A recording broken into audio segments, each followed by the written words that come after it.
Hello listeners, welcome back to the main feed. We're here with a very special bonus episode for your ears as we've been chatting to Dick Fiddy at the BFI, who has got a very interesting sci-fi related season coming up. Isn't that right, Matt? Yeah, so Dick is the season programmer for the upcoming Destination Time Travel season at the BFI South Bank and the BFI IMAX, which has an excellent selection of time travel movies and TV shows and events as well. So we had the chance to talk to Dick about the season and about his career. Yes, it's a very exciting season. There's lots of films which he covered in our time travel series way back when. So yeah, we were particularly interested when we saw this lineup of films and we're very excited to chat to Dick. And if you want to find out more information about this particular season, it's called Destination Time Travel, Playing with Time in Film and TV. And that will be running at the BFI South Bank and BFI IMAX from the 16th of October until the 28th of November. So without further ado, let's get into our chat with Dick Fiddy from the BFI. Welcome to Journey Through Sci-Fi, Dick Fiddy. Dick, thank you very much for joining us today. It's a pleasure. So to kick things off then, can you just tell our listeners a bit about yourself and your upcoming work and your time working with the BFI, because you've got a very exciting time travel program coming our way soon. So tell us a little bit about what you've been up to first off. Yeah, well, I've been at the BFI for just over 30 years working with the TV archive. I joined the BFI when they were opening the Museum of the Moving Image and they wanted someone to write the history of television or to help write the history of television for them. I'd been interested in television, and at the time when they asked, I was working in pubs because I was saving up to go traveling, so I could actually take 2 years off to do the contract and write about the history of television. And then when the museum opened, they immediately got rid of all the researchers because they didn't need them anymore. But I persuaded them that if they were serious about treating television as importantly as film, that they needed to have at least someone around on the area that knew a lot about television. I mean, people at the BFI knew a tremendous amount about film, but less so about TV. So they sort of kept me around on a one-day-a-week basis, and over the years, I've managed to move my feet more and more into it. And then a few years after that, they started doing regular TV screenings, and they created a TV unit, a TV group. So I've been part of that group ever since. I deal almost exclusively with archive. Occasionally, I'll work on some of the new preview programs, but that's usually done by my colleagues. So archive, deep archive is where I thrive. In a previous life, I also was a writer. I used to write sitcoms and comedy sketches with a writing partner. So I think that's actually stood me in good stead, because once you've been on the other side of it, you can actually sympathize a lot. People are very quick sometimes to criticize people when they're involved in things, but I know how programs can slip out of your control. What kind of program did you write for? Wrote for 9 o'clock news and the Dave Allen, 2 Ronnies. We tried to write for Spitting Image. They didn't use any of our stuff in the end, but we were there during the first season. It's just that we didn't get anything on. For most of those shows, the competition was extremely fierce. I mean, I think for Not 9 o'clock news, they probably had 300 sketches a week to choose from because they were getting them sent in from everywhere, so it was really, really difficult to make the cut. It was one of those things where over the years, both Mark, my writing partner, and I started making more money doing other things. I made more money writing about television than I was writing for television. And he became a novelist, and he was doing well in there. So amicably, we went our own ways, and I sort of reinvented myself as this TV historian. Wow, what an amazing career! So we're a sci-fi focused podcast, and we love to hear about how people kind of came to the genre of sci-fi. And so you've got a comedy background, and I can see that a little bit in some of the program that we'll be talking about for the time travel season. But what kicked off your love for sci-fi and your interest in the genre? What were the films and TV shows that influenced you? Sure, I'm the perfect age for sci-fi because I grew up during man's attempts to get to the moon. The space race. It was an incredibly exciting time. Rockets and space travel were in the news. I virtually learned to read by reading American comics. I was obsessed with Superman at an early age. and that led me on to reading a lot of sci-fi. I mean, I really, in my teens, it's virtually all I read. So, and it was just not just sci-fi. It was sort of fantasy pop, you'd say, things like Doc Savage, and I read a lot of Isaac Asimov, Pierre Rodin, just devoured sci-fi at a rate of knots, and discovered. But there was a few writers I liked in particular. Robert Shetty. I was a big fan of Robert Shetty. I was a big fan of Asimov. Later, a big fan of Philip K. Dick. Although I think he's not so easy to come to when you're very young. You have to grow into him a bit. And on telly, just once again, because I was the perfect age, I was around for the first episode of Doctor Who and fell in love with it immediately. And I was a massive Doctor Who nut with 3 friends at school. We formed a little Doctor Who group back in, 64. So a long time ago. I used to love fantasy, both in film and TV. What you don't understand, what you don't realise now, I think, for a generation, is just it wasn't easy to come by. Because we didn't have home entertainment, because you didn't have VHS, you didn't have DVD, and you didn't have nostalgia channels, then if you were a fan of sci-fi, you had to wait until somebody showed it. So, every time a sci-fi film turned up, that was it. But we couldn't just go out and see sci-fi every week. We were on it was rationed. We had a real diet. So I probably watched every show that would have been loosely classified as sci-fi when I was growing up. So just anything, because I was obsessed with it, and there wasn't much on. Wow, that's so interesting, because I feel like a lot of people get into sci-fi when they're younger, but obviously sort of all that stuff that you were raised on, has that sort of shaped your tastes now in a way? Do you find that other genres and other things on TV are all embracing certain sci-fi tropes? Is that sort of the trend you've seen? I think because we were rationed when it came to moving image, a lot of my early ingestion of sci-fi was all literature. And it was from the golden age as well as the modern age. Because I was reading so much, I was probably traveling through the different tropes. So from, the space opera through to the hard science, through to the psychological, through to the, semi-horrific. So, the dystopian world's view and stuff like that. I probably read everything. There was far less of that on TV because obviously budgets meant that you couldn't do much. And, and we know the biggest, the moment that Star Wars happens is the turning point when suddenly, and it's a very true thing that you need a lot of money to make cheap fiction. So, if you got those old pulp sci-fi magazines where they were demonstrating space battles and ray guns and things like that, you can't do that on the cheap. So even though they were considered cheap literature, it was very expensive to put cheap literature on the screen. Star Wars, though, proved it could be done. Up until then, we used to go for ideas more. So if you look at probably one of my favorite sci-fi films from the past is Forbidden Planet. Yeah. And even though it's got, it's got lots of high tech, it was the Star Wars of its day in many ways, because it's based on Shakespeare's The Tempest. It's got quite a strange and convoluted and quite dark plot to it. So there was lots of things like that. They made up for it with clever storytelling. Imagine yourself as one of the crew of this faster-than-light spaceship of the future, sharing their curiosity to know the unknown, their tension, their readiness for inconceivable adventures. When you reach the Forbidden Planet, you will meet Dr. Morbius, played by Walter Pidgeon. You travel deep down into the heart of the Forbidden Planet to discover the incredible marvels of this lost genius race.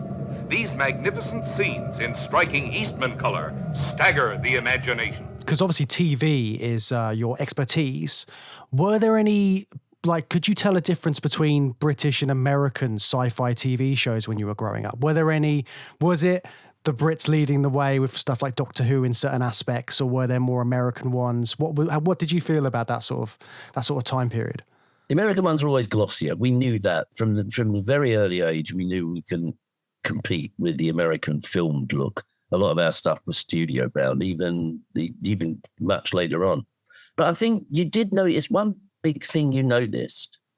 I don't think this is true now, but it was absolutely true when I was growing up, is that American sci-fi used to be about the government, really. I mean, Star Wars, Star Trek, they were about people that worked for government organizations, whether it's the Time Tunnel or whatever anything. So they were very much part of the establishment, whereas British sci-fi was about renegades. It was about mavericks. I mean, the Doctor was a maverick. He steals a TARDIS and runs away, you know. And Blake 7, there are a bunch of misfit mavericks on the run. And that very much was, I mean, flip side of Dominic Hyde. Once again, he's broken protocol. He's gone in the past. He's become a maverick, becomes his own grandfather. You know, that was like British sci-fi was very much about that. It wasn't about being part of the establishment. It was about being not part of the establishment. And I think for many years that really rang true. And you couldn't really find any exceptions to that rule. Now you can.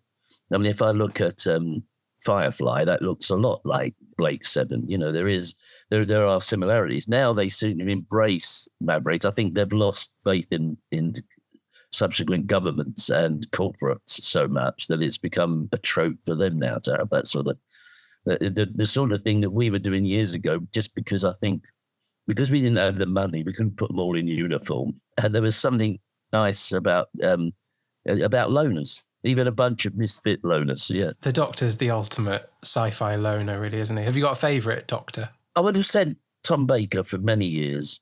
The more I see of when we rediscover stuff and I go back to Troughton, I realise just how good he was. And out of the modern era, I was just knocked out by how good Matt Smith was. Yeah. Just thought he was just terrific, you know. And to make that role his own after stepping into David Tennant's shoes is incredible. Yeah. Tennant had been so charismatic, so energetic, and he enthralled the viewers. But Matt Smith brought his own to it, you know. And there's that wonderful description by I think it's Stephen Moffat who says that people complain that Matt Smith's too young.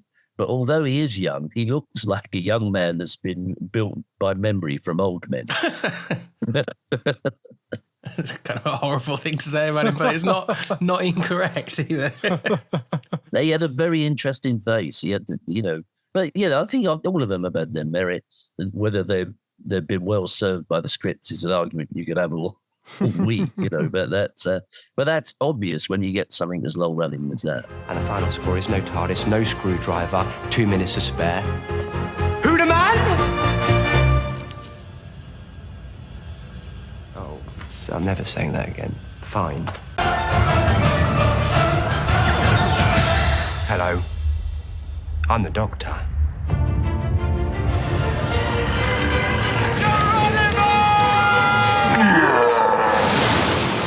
So each series on our podcast, then, Dick, as well, what we do is we pick a different subgenre to really focus in on. And obviously your program at the BFI is all centered around time travel, a subgenre which we covered previously. But why do you think people are so obsessed by time travel? You find it in lots of TV shows and films. What are the reasons for that? And why are audiences so intrigued by time travel as a concept, do you think? I can think of reasons why it's in the zeitgeist at the moment, why there seems to be an obsession about it. You say there's a lot out there, but there's an extreme amount out there. And it seems streaming has sort of only added to it. I think you can point to the fact that because there's been the rise of the superhero movie, a lot of those use elements of fantasy and will go into time travel territory. So that's one of the reasons why there's a lot more time travel. But I think there's two other reasons. And one of them is I suspect that some people feel that somehow we're on the wrong timeline, that things have gone wrong. You know, that we shouldn't have the climate change. We shouldn't have successive strange governments. We shouldn't have had COVID. We shouldn't. There's lots of things they think has gone wrong. We're completely out of the norm now. There's something reassuring about the idea of time travel, that you can go back and put it right. You can find out where the moment was, where we were derailed, and put us back on course. I think at the back of people's minds, there's a wish fulfillment that they could do that. And it could be with the personal as well as the universal. It's not just all the politics, it's perhaps in their own life as well.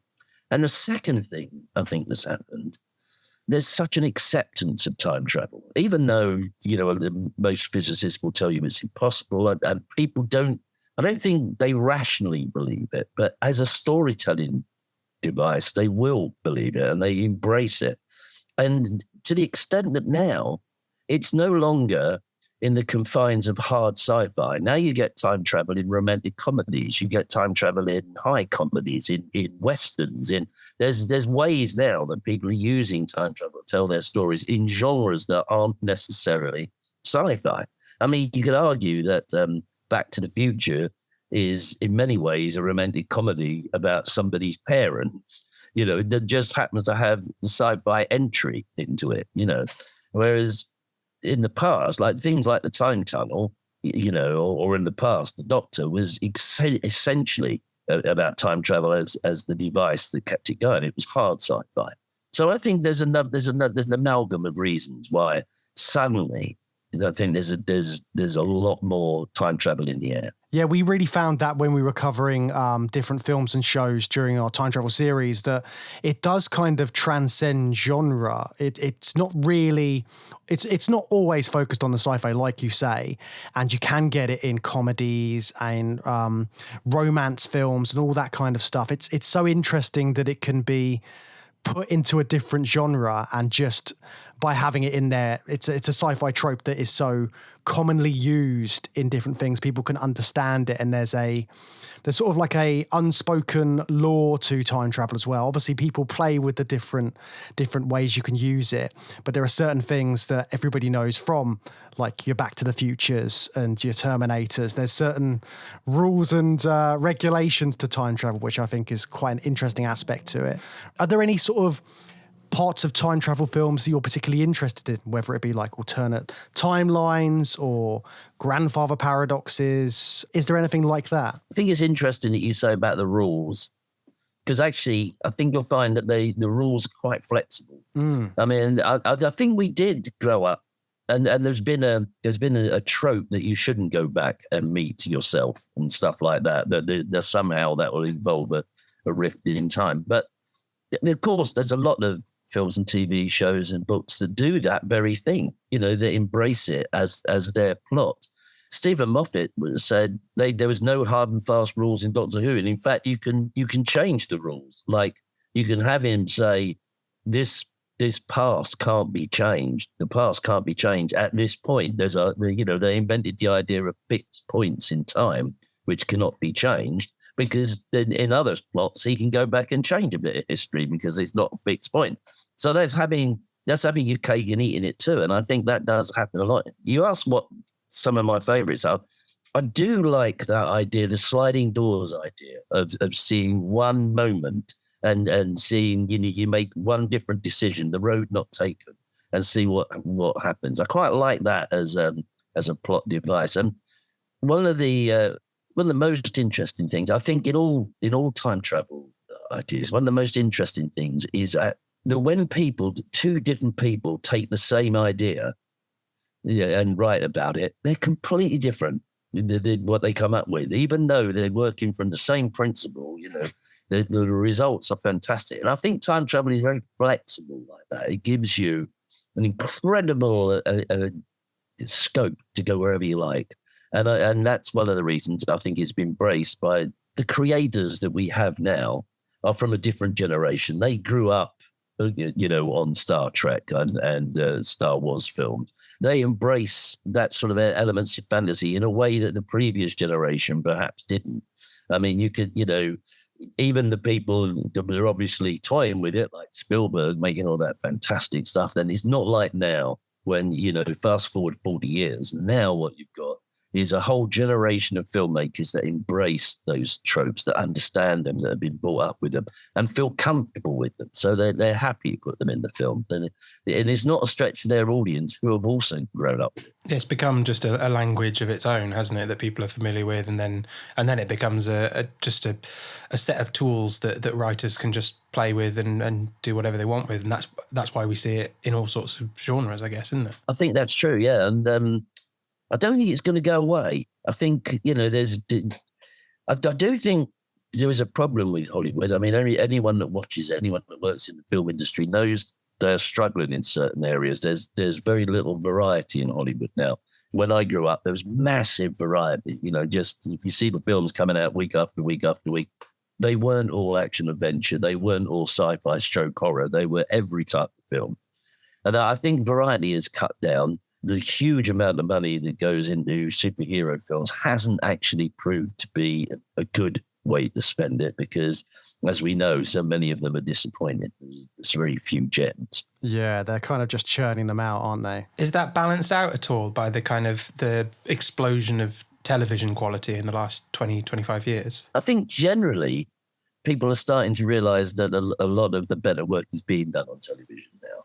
One of the reasons is because the space that television gives you to work, if you're working over 18 weeks to tell a story, you can actually add a lot of depth to it. You can actually go a lot of places where still, even though films are getting longer, you're still having to cram a lot of stuff in. I think television in many ways is more satisfying if you're telling a long form story.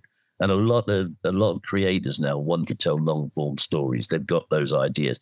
You can see the same in books. Books are getting longer. They're getting, sci-fi books never ran to 200 pages. They were 140 to 180 pages long. I pick up these 600, 700 page tomes now, and I think, blimey, that was 5 books when I was growing up, So I do think there is a move towards longer forms of storytelling, and which give full rein to your imaginations. And sometimes when they hit it right, it's just fantastic, because you can absorb it, whether you're binge watching it or picking it up week by week, absorb that story and live with it for a while, Yeah, I think that's a really interesting aspect of it. And you see it more and more in a lot of TV shows, like you were saying. Like there's one which sprung to mind just now, For All Mankind, which again, it starts with the space race, and then it's kind of like an alternate timeline, the whole process. But they've got that time to show you what could have happened if Russia got to the moon first, and they've just got that time to tell it, and it's so much better in a lot of ways than if they had to compress it and put it into a 2.5-hour film. I think also what streaming has brought to the party is that there's no regimented time for these now. I mean, the American shows used to be either 22, 24, 26 episodes long. British shows were 6 or a dozen if you were lucky. Streaming comes along and they'll do an 8-parter. They'll do a 6-parter. They'll do a 13-parter. And one of the episodes will be 40 minutes long and the next one will be 70 minutes long. So they're broken out of their chains. They don't have to hit advertising blocks. They don't have to hit the 9 o'clock news. They haven't got any more. They haven't got those strictures that linear television had. And I think that's allowed for more adventurous storytelling. It's more fitting the slot to suit the story, not the other way around. Yeah, I'd agree with that. And also, we were talking about genre a minute ago. One of the things that we found when we were doing the series on time travel is romance is always a tricky thing to put into your time travel film. How do you find romance in time travel films? Are there any ones that spring to mind which do it particularly well, or do you think it's inherently a difficult thing to do when you're traveling back and forth and trying to show relationships on screen? I think you're probably looking at the wrong way. It's not putting romance in a time travel film, it's putting time travel into a romance film. And I think when they do that, they work better. You see, so if it's a romance, it happens to have a time travel element in, and you can pull it off. When you're trying to crowbar a romance into what's essentially a time travel story, then I think you might have more difficulty with that. Also, because Steve Nallon and I have written a book, Destination Time Travel, which is coming out at the same time as the season. And when we looked at that, we covered the waterfront. We looked at all the aspects of time travel in literature, in the TV and film. And one of the things that Steve sort of brought to my mind was the fact that he thinks ghost stories are time travel stories because the ghost is from the past. So if you look at that sitcom at the moment, Ghosts, they are people from the past. They happen to be in present day. So they're like Rip Van Winkle-like. They've moved to the modern era, but they have. So it's as if they suddenly arrived from the past. The fact they've had to live through it means it's not essentially what we would figure a time travel story, because they haven't traveled quickly. They've traveled slowly through time. But in many ways, you've got the aspects of ghosts being time travel stories. Yeah, that point of view makes total sense to me, because when we were looking at time travel more in depth, one of the things which we examined was people being cryogenically frozen. So stuff like Planet of the Apes and Demolition Man, which again is essentially the same thing as Ghost, as you're talking about. You've got someone from the past moving forward into the future, and ghost stories seem to work in that very similar way to a lot of these science fiction stories. When we did the book, we looked at two travel stories in particular. We looked at A Christmas Carol and the Back to the Future story as being, if you like, two of the most beautifully constructed time travel tales. Now, in the Dickens story, you could argue about who time travels. Does Scrooge travel back to does the ghost take him back to the past? Does the ghost take him to the future? Or does he stay there and the ghost brings the future or brings the past to him? You see, there's all sorts of ways you can do it, but essentially there is elements of time travel. In Back to the Future, you've got this very, very odd story structure. It really works, but it's really odd because most films are about someone who goes on a journey who somehow makes themselves better or learns a lesson.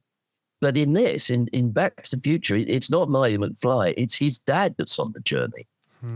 So our protagonist is just being Marty McFly all the way through it. He doesn't change at all. He doesn't even learn that much. But what happens is his parents change. So it's a time story of someone else's development, which is a very odd thing to do, but it really works. This is more serious than I thought. Apparently your mother is amorously infatuated with you instead of your father.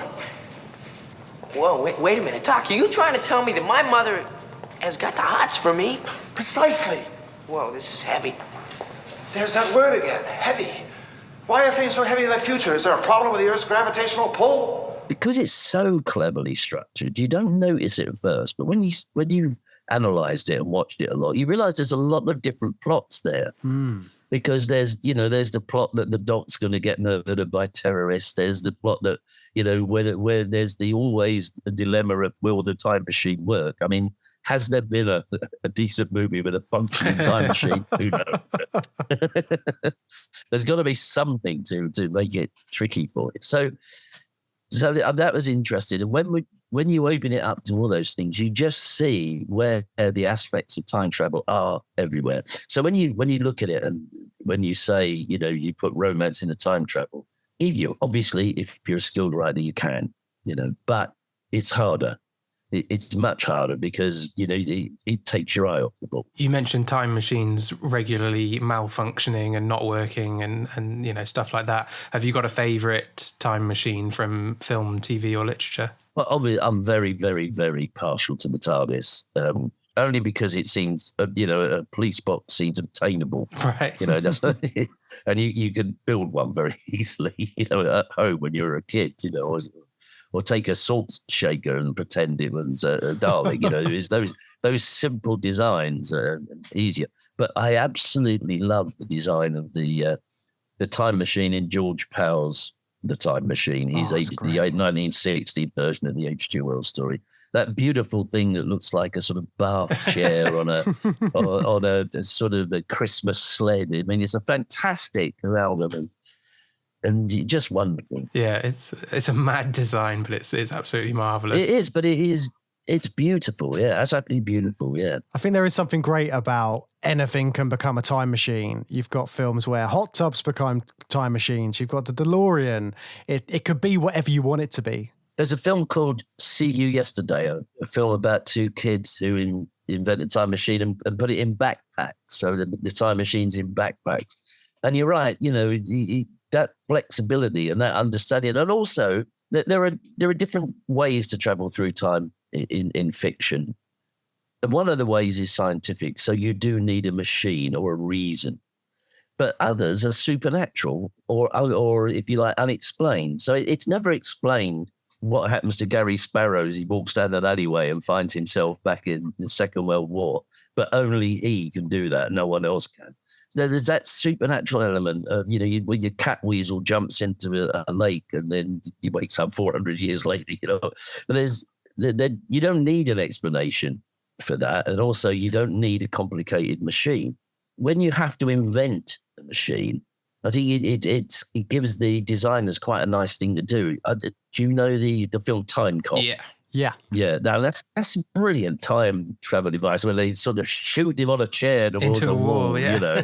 Yeah, and going back to the time tunnel, that was a wonderful design that Irwin Allen designed of the vortex tunnel they walk down, you know. So I like it when they when they go out of their way to be elaborate, you know. But I guess just, you know, it's just as plausible to do what they do in Terminator, just get a naked person come back into a bubble with a windstorm, you know, to announce their arrival, you know. Okay, it still seems scientific because they have lightning, you know. And a robot, cyborg, sorry. Yeah, well, whatever it was, yeah. And a lot of those time travel films and stuff we've just been talking about, they're all sort of, they seem like they're orchestrated time travel. They're people going back in time for a purpose. There's also a lot of accidental time travel or time loop films and that kind of thing. What do you think about the differences between those two kinds of films and what kind of fun writers and directors can have with those two aspects of time travel? It's multi-layered, the idea of time travel and what you can do with it. You know, there is the alternative future thing. There is the changing, that one moment in the past changes and everything changes. And time loops, there's sort of two different types. There's a time loop, which sort of comes back on itself and recurs, you know, the Groundhog Day type of time loop. And there's other time loops when people just find themselves sort of on a parallel roll coming back to them, almost like a time corkscrew. You know, so I think most of the time loop ones, like Happy Death Day or Run Lola Run or Groundhog Day, they don't really explain why it happened. You know, and I really like that. I think that's very un-American. You know, you find American movies go out of their way to explain what happened. They want an explanation. They want a Basil exposition character, you know. Whereas I'm much happier not to know, just to leave it in the air, because you know what it's like in real life. There's certain things that happen. You think, well, I'll never know why that's there. You know, you come across a cricket bat and a shoe in the middle of the road. It's an interesting thing to find, but you think, I'll never know why that's there. Yeah, I think explaining it is more important when you have the kind of mad scientist character or the organization that runs time travel or whatever. That element of it is where you want to see reasons for it and explanations for it with all of the crazy techno babble that they come out with.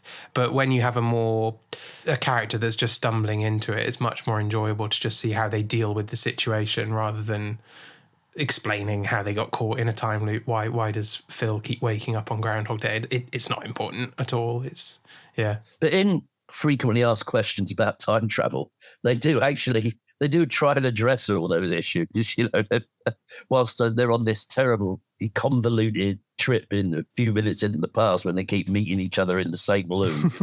You know? Yeah, we covered frequently asked questions over on our Patreon channel. And yeah, it's another really great example of mixing sci-fi and comedy, and also it being a British film as well. I think that kind of adds something to the humour. It gives it this kind of satirical, cynical tone, doesn't it? Which is a really nice mix for a time travel film, amongst all the sort of glossy time travel stories that you get in America. But it's always interesting seeing how time travel as a storytelling device sort of transcends genres and is constantly being mixed into different kinds of films. You said about romance. I think probably the hardest mix is comedy, because if you get it right, then it really works. But just mixing comedy with any other genre is really difficult. You know how many horror comedies have flopped. And when you get it right, there's very few Cat and the Canaries, and very few of those. But recently, I would say there's been quite a few time travel comedies which have worked. I don't know, have you seen Zapped? That when the guys zap back into the Stone Age, just after the Stone Age. And there's Time Wasters, which we're showing in the season, which is a really funny idea about a black jazz group who get transported back to the 20s in a lift, a urine-soaked lift. You know, it's very, very funny. And of course, in Austin Powers, that very funny opening to Austin Powers when he comes out cryogenically frozen And the first thing he does is have like a 25-minute urination. It's just, that's just, if you've got to do it, if you've got to put comedy into it, that's the way to do it. You look at something that's feasible. Maybe he's got to move liquids through his body. Maybe that's all he's been surviving on. But then to get the comedy out of it is, of course, exaggeration. The way they handle the comedy, although it's over the top, he actually works in the Powers movies. Everyone thinks of it as a comedy, but of course it's massively a time travel film as well. Yeah. And it's one of those ones that I think sometimes people forget about when we're talking about time travel. It's a spy movie, but it's got time travel in it, just like, certain romantic comedies have time travel in. Where am I? You're in the Ministry of Defense. It's 1997. You've been cryogenically frozen for 30 years. Who are these people? The shouting is a temporary side effect of the unfreezing process. Yes, I'm having difficulty controlling the volume of my voice! So tell us a bit more about the season itself and the inspiration for it, and how you've selected the films that make up the season at the BFI, and the kind of criteria that you use to select them. When we talk about future seasons, there's always many more seasons we'll have space for. And time travel as an idea had been around a few years. I think one of the things that was attracted to it was the fact that when Doctor Who was 50, we did a year-long celebration, getting a different Doctor every month and having a lot of guests on stage, and it was fantastically successful. And a lot of people came to us and said, are you going to do a similar thing for the 60th? And we thought, well, actually, we've done it. It's only been 10 years, which is, a long time in some people's lives, but it's not a long time in the cycle of the BFI, where, there's a whole world of film and a whole Britain of television out there for us to explore. The idea of doing time travel meant that within that, we could acknowledge the Doctor's 60th anniversary with this event we're doing about the TARDIS. But also it gave us an idea to look at a broader range. And also, I think one of the convincing points that we made was because we have to take it to a committee who decide on whether that's... One of the convincing points, I think, was there was just so much out there at the moment that it seemed to be in the air that this might be a good time to tell the story, Plus, it's, at the same time, we have a Powell and Pressburger season going on. And very often what they want to do is find a season to clash with that wouldn't be quite the same audience, if you know what I mean. So the idea being is that there's some difference. So we've got some variety going on. So that was why it was put in when it was. It felt like a winter season to us, like a November, December, or October, November season to us. So that was how it came about, yeah. And also you've got the book coming out as well, sort of coinciding with all of this. Has this always been a real interest for you and your writing partner? Have you always just had an interest in seeing time travel and how they use it in film and TV? What happened was Steve Nallon, who is very well known as a voice actor, an impressionist, who was the voice of Margaret Thatcher in Spitting Image, amongst other things. He sort of reinvented himself as a novelist, a young adult novelist, a series called The Swidgers about a time-travelling granny. And when he was researching the first of the books, he actually wanted to give himself a grounding in how other people had told time travel stories. So he not only read a lot and watched a lot, he actually put a big website out there looking at time travel. And his publishers said, I think there might be a book in this. This is a hot subject. So then he came to me, to ask me if I would edit it, because it was a huge sprawling thing with lots of repetition, because that's the way websites work. You go in through different windows, And then when we started working on it, he didn't have, I thought, enough television in there. And he said, we'll come on board, we'll co-write it and we'll put TV in it. And we did. And it was very quick. We put it together in about 6 months, I guess. But it was very, very exciting. And also one of the things was every day there was a new time travel thing. Every day there was, but one of the things was we wanted to make it as up to date as possible. We wanted to have the Flash in it, the third season of the Umbrella Academy or whatever. We wanted to make it as up to date as possible, because although there's been time travel books and some of them are academic books, there's been a few sort of for the general punter.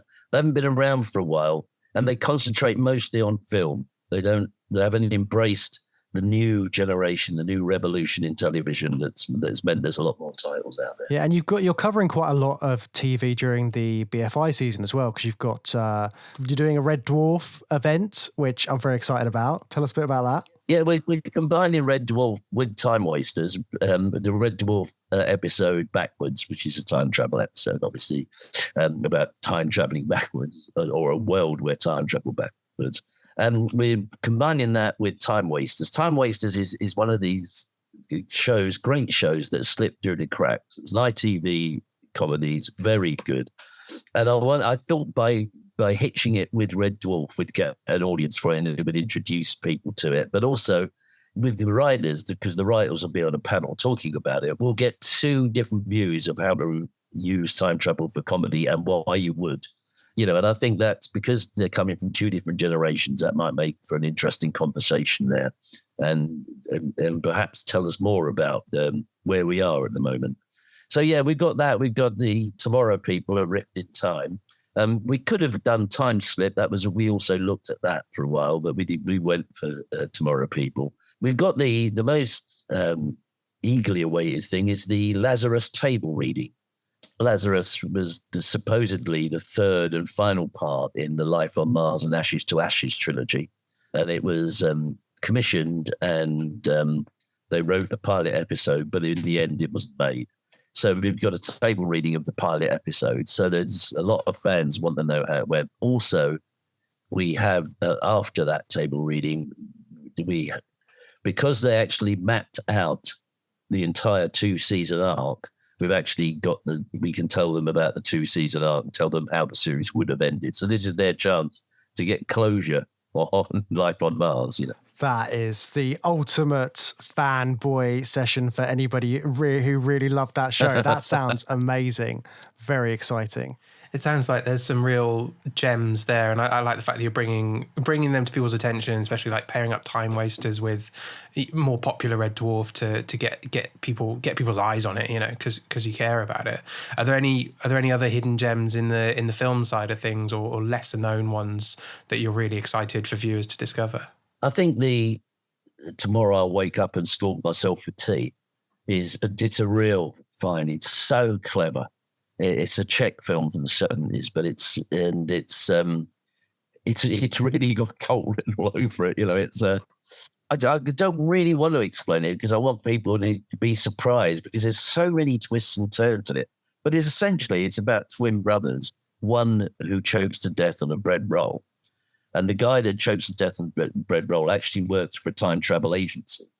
So his twin brother goes to the agency on the hope that he can go one day back in the past and save his twin brother from dying. But of course, when he gets there, he finds himself on a completely different mission whatsoever. So it's, and he just, although it spirals out of control, he's actually very clever. Every time you think you know where it's going, it turns another corner and you think, oh, wait a minute, I didn't see that coming. Fantastic. I'm sold on that one. It's not one that I've come across before. No, it's a real hidden gem. So yeah, there's so much you're covering during the season. You've got stuff like Donnie Darko, Jatem, which we covered on the podcast, which I absolutely loved. Very excited to see that on the big screen. My all-time favorite, Planet of the Apes. Predestination, which we're hoping someone will come along and introduce. Yes, very excitingly, myself and Matt will be heading down to the BFI South Bank for that screening of Predestination to do a little intro before the film is shown there at the BFI. That will be happening on Saturday, the 18th of November. So keep an eye out on our socials for more info about that nearer the time. But hopefully we'll see some of you guys down there. By the time you listen to this, 7 years will have passed. Here you are, at the beginning of your new life. It can be overwhelming, knowing the future. So what, you're a cop? I'm a temporal agent. We prevent crime before it takes place. What is it? It's a time machine. So Dick, one final question before we let you go. Our current series is on space opera.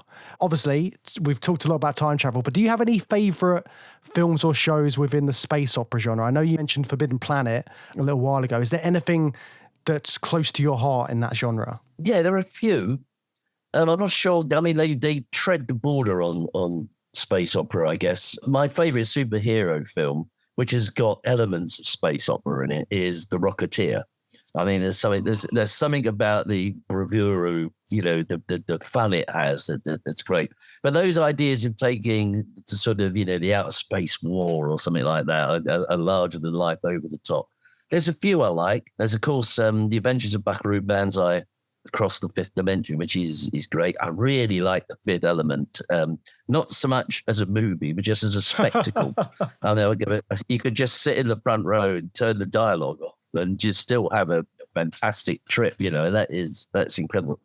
Yeah, I've got a lot of time. I think perhaps the best modern example is The Mandalorian. The idea of putting Clint Eastwood, the man with no name, into space is just inspired, and then putting it on the fringes of the Star Wars universe with a baby Yoda in it. It's just, you'd have thought on paper, you'd have thought this is mad, but it really worked. So that is, and although it's thoughtful and there's a lot of build up, when the action scenes come along, they're brilliantly done. Well, that's it. With space opera, it's always the madder the better, I find. Just the crazier ideas and the big bright spectacles. I think that's what we like when we're watching space opera films. Yeah, that's essential for us, I think. Dick, where can people find you if they want to chat to you online or anything like that? Are you on social media? I am. I'm on Facebook as Dick Fiddy. I'm on Twitter. I just don't get to it as much as I do to Facebook. I'm old-fashioned that way. But of course, they can always get to me via the BFI. And when's the book coming out? We've got an event on the 27th of October when it's a sort of introductory event to the season when we talked about our choices. And we're hoping the book will be available there.